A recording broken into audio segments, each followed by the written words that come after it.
Bahwa Anda mengatakan Pak mati itu sakit. Apa yang Anda rasakan waktu itu?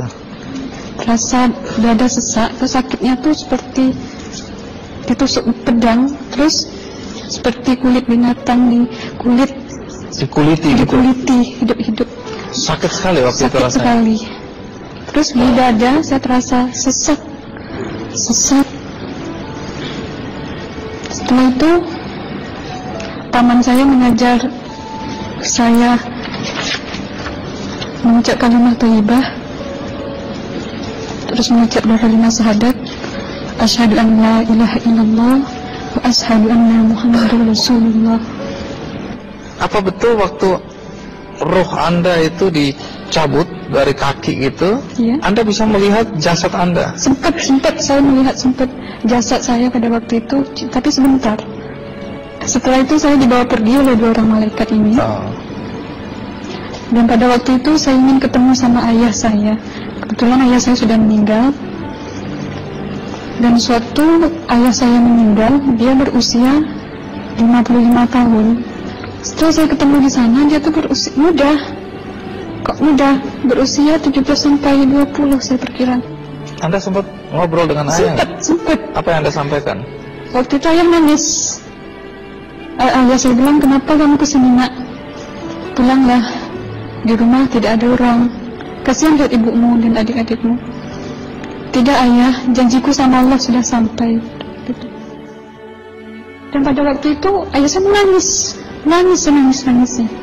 Lalu apa yang dia ucapkan? Diam aja dia, terus hilang. Kembali ke malaikat tadi, bentuk yang Anda lihat seperti apa malaikat ini?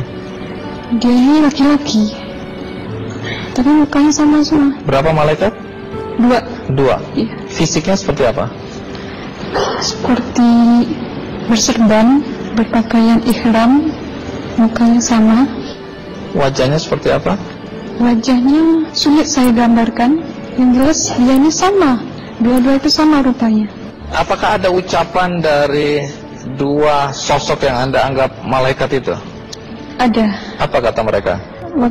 Waktu itu saya mengalami perjalanan spiritual. Saya disoal oleh malaikat itu dengan sebutan ma ayyutuka, siapa Tuhanmu? Waktu itu roh saya menjawab, Tuhanku adalah Allah. Siapa pemimpinmu? Pemimpinku adalah Nabi Muhammad Sallallahu Alaihi Wasallam. Mana kiblatmu? Kiblatku adalah Ka'bah. Siapa kedua orang tuamu?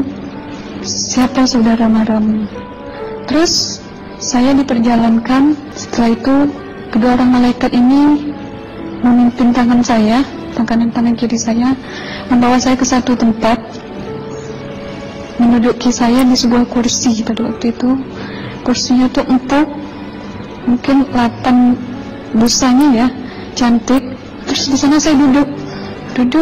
Di sebelah kanan saya ada tiba-tiba berwujud seorang perempuan. Dia mengaku Amal. Kamu siapa? Saya, aku adalah amalmu semasa kamu hidup di atas dunia. Dan selama kamu di sini, saya akan menemanimu sampai yaumul akhir, itu katanya. Dan pada waktu itu saya melihat perempuan-perempuan solehah berpakaian muslimah, berkerudung, mencium pipi kanan, pipi kiri. Mungkin salam perkenalan pertama waktu menduduki di situ. Setelah itu saya dihijrahkan lagi, dibawa oleh dua orang malaikat ini lagi, melihat dosa-dosa besar ya. Di sana saya diperlihatkan ada seorang laki-laki memikul besi di bahunya. Saya perkirakan besi itu mungkin beratnya tuh berton kali ya. Berat sekali ya. Berat sekali. Terus dia berjalan nggak sampai ke tujuannya. Berlumuran darah nanah, baunya na'udzubillah misalnya. Bajunya tuh sobek-sobek. Waktu itu roh saya disaksikan oleh Amal. Saya tanya kepada Amal, roh tanya sama Amal, wahai Amalku, dosa apakah yang manusia ini lakukan sewaktu ia hidup di atas dunia? Amal menjawab pada waktu itu, sewaktu manusia ini di atas dunia, dia ini adalah menyantet orang, meneluh orang, sehingga dia berjalan nggak sampai sampai yaumul akhir katanya. Yang kedua, saya melihat ada seorang laki-laki saling bunuh-membunuh. Sebentar kayak gitu lagi. Sewaktu manusia ini hidup di atas dunia, dia adalah seorang pembunuh hingga dia tidak mau bertanggung jawab terhadap orang yang dibunuhnya. Terus yang ketiga, saya melihat ada seorang laki-laki dihujam kemaluannya pakai besi panas, timah panas itu ya, hingga menembus. Waktu itu roh bilang sama amal, wahai amalku, dosa apakah yang manusia ini hidup di atas dunia? Amal waktu itu menjawab, suatu manusia ini hidup di atas dunia, manusia ini adalah seorang perzina. Setelah itu saya melihat ada seorang laki-laki dihujam kemaluannya pakai besi panas, timah panas itu ya, hingga menembus. Waktu itu roh bilang sama amal, wahai amalku, dosa apakah yang manusia ini hidup di atas dunia? Amal waktu itu menjawab, suatu manusia ini hidup di atas dunia, manusia ini adalah seorang perzina. Setelah itu saya melihat ada seorang laki-laki disebati oleh rotan. Rotannya itu menyebati kulitnya tuh hingga lepas daging sama kulitnya. Itu amal menjawab, suatu manusia ini hidup di atas dunia, dia ini tidak pernah sholat Islam, hingga waktu matinya pun dia tidak mengucap 2 kali syahadat. Dan pada waktu itu roh sama amal sempat menghafiz Quran pada waktu itu dengan harapan supaya manusia yang Allah siksakan ini bisa terampuni dosanya.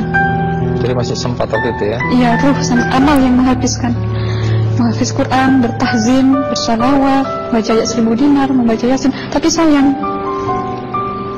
bahkan tambah banyak Allah tidak mengampuni dosa-dosa mereka sayangnya.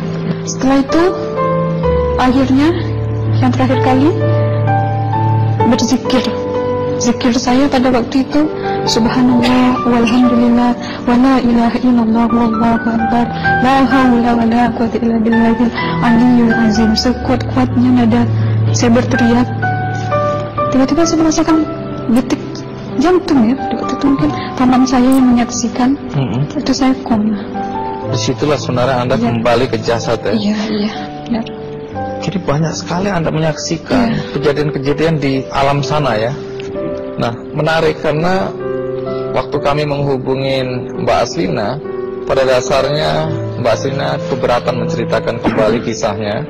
Tapi kalau toh akhirnya Anda mau sampai di sini dan Anda sudah bercerita, apa harapan Anda pada orang-orang yang mendengarkan kisah ini? Ya, harapan saya pertama, ya lebih banyak menyambut puasa ya, lebih banyak mendekat diri aja sama Allah, perbanyakkan amalan soleh, perbanyakkan zikir, perbanyakkan sholawat, baca Quran, dan sebagainya.